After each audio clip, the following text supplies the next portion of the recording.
Hello everyone, welcome to ambition law institute. देखिए, recently supreme court ने जो Delhi high court का ऑर्डर था, जिसमें दिल्ली हाई कोर्ट ने जो कुलदीप सिंह है, जो उन्नाव रेप केस के अक्यूज्ड है, उनको बेल ग्रांट कर दी है और उनका जो सेंटेंस है उसको सस्पेंड कर दिया है। तो सुप्रीम कोर्ट ने ये जो ऑर्डर है दिल्ली हाई कोर्ट का, इस पे स्टे लगा दिया है। देखिए, दिल्ली हाई कोर्ट ने उनको बेल क्यों ग्रांट कर दी, ये कह के उनको बेल दे दी कि जो एमएलए है वो पब्लिक सर्वेंट के डेफिनेशन में फॉल नहीं करता, और क्योंकि कुलदीप सिंह पब्लिक सर्वेंट की डेफिनेशन में फॉल नहीं करते, इसलिए उनपे पॉक्सो का सेक्शन 5 ना अप्लाई करके पॉक्सो का सेक्शन 3 अप्लाई करेगा। और क्योंकि जो सेक्शन 3 है उसकी मिनिमम पनिशमेंट 7 साल है और वो ऑलरेडी जेल में 7 साल 5 महीने रह चुके हैं, इसलिए उनको बेल ग्रांट कर दी और उनका जो सेंटेंस है उसको सस्पेंड कर दिया। देखिए, एक चीज याद रखिए, जो सेक्शन आपका सीआरपीसी का जो सेक्शन आपका 389 है, जो डील करता है आपका सस्पेंशन ऑफ सेंटेंस, उसका मतलब ये नहीं कि उसको एक्विटल मिल गया, ठीक है। तो इस चीज में कंफ्यूज मत होइएगा। सेक्शन 389 सस्पेंशन की जो बात कर रहा है उसका मतलब ये नहीं कि एक्विटल मिल गया। तो देखिए, जो पॉस्को का सेक्शन 5 है वो किससे डील करता है? वो डील करता है आपका एग्रीवेटेड पेनिट्रेटिव सेक्सुअल असॉल्ट, जिसकी पनिशमेंट ज्यादा थी। और जो सेक्शन 3 है वो किससे डील करता है? पेनिट्रेटिव सेक्सुअल असॉल्ट में। तो दिल्ली हाई कोर्ट ने ये बोला कि क्योंकि ये पब्लिक सर्वेंट नहीं है, क्योंकि पब्लिक सर्वेंट होते तो वो सेक्शन 5 में फॉल कर रहे थे, क्योंकि वो पब्लिक सर्वेंट अब नहीं है, एमएलए पब्लिक सर्वेंट नहीं है, तो वो कहां फॉल करते हैं? वो सेक्शन 3 में फॉल करते हैं।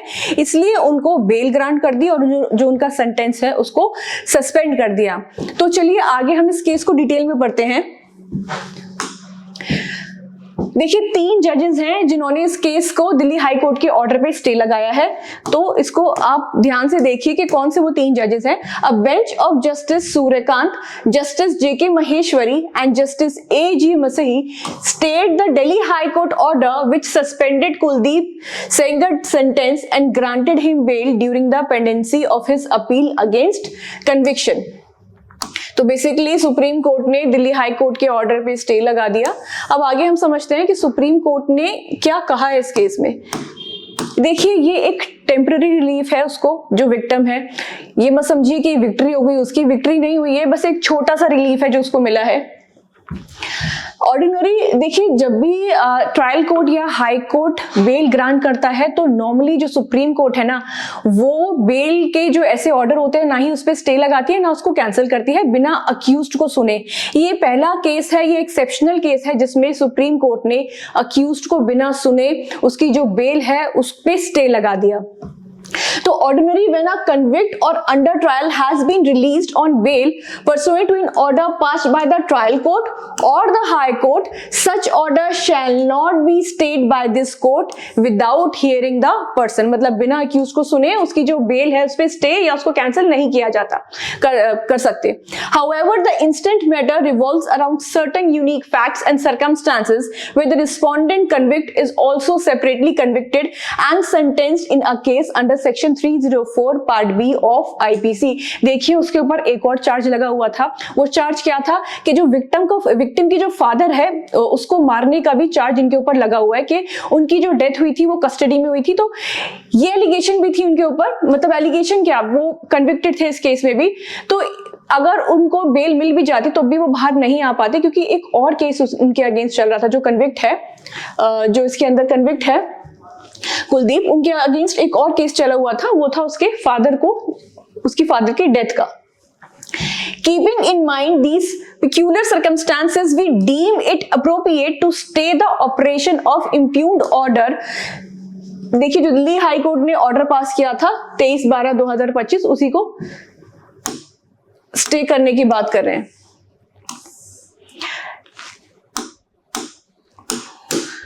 The victim has, देखिए इसमें विक्टिम के लिए भी कुछ सुप्रीम कोर्ट ने बोला है। वो क्या बोला है? The victim has a statutory right to file a separate special leave petition. She does not require any liberty from this court.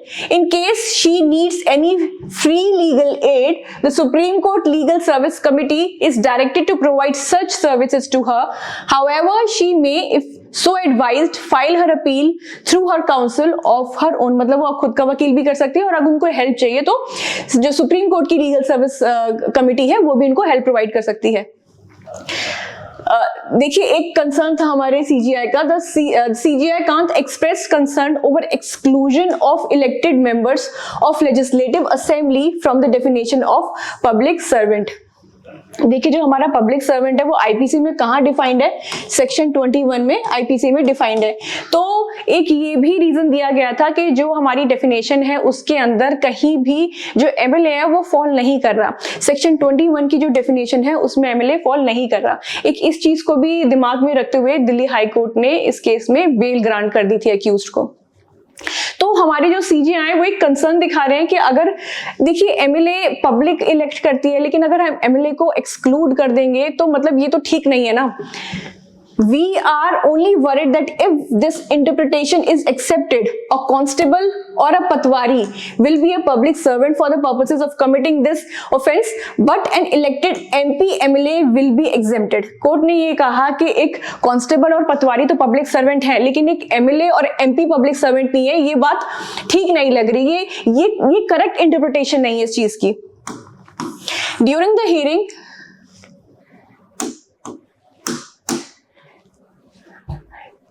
During the hearing, it was submitted that the term public servant is not defined in POSCO Act. देखिए हमारा जो POSCO Act है उसमें public servant को define नहीं किया गया है, and therefore has to be understood contextually, keeping in mind section 42A of the POSCO Act, which gives it an overriding effect. For the purpose of POSCO Act, he argued a public servant would mean a person who is in a dominant position. देखिए इस case में जो आपके MLA हैं, ये जो कुलदीप सिंह है, ये एक डोमिनेंट पोजीशन में थे, है ना, और डोमिनेंट पोजीशन में एक इनका एक इन्फ्लुएंस था अपने उसमें सोसाइटी में। तो उन्होंने अपने इस डोमिनेंट पोजीशन को मतलब एक्सप्लॉइट किया है, इसको मिसयूज किया है और उस बच्ची का रेप किया है। तो he has misused his dominant position. A public servant would mean a person who is in a dominant position with respect to the child, and misuse of that position would attract the aggravated offense provisions. It was contended that Sengar being a powerful MLA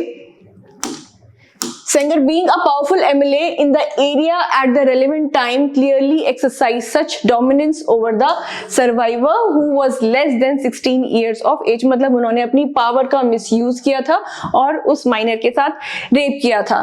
तो basically supreme court ने एक छोटा सा relief दिया है, जो Delhi high court का order है उसको स्टे करके। आपका क्या व्यूज हैं, आप मुझे कमेंट बॉक्स में जाइए और बताइए कि आप क्या सोचते हैं इस जजमेंट के बारे में और आपके क्या व्यूज हैं। And thank you so much for watching this video.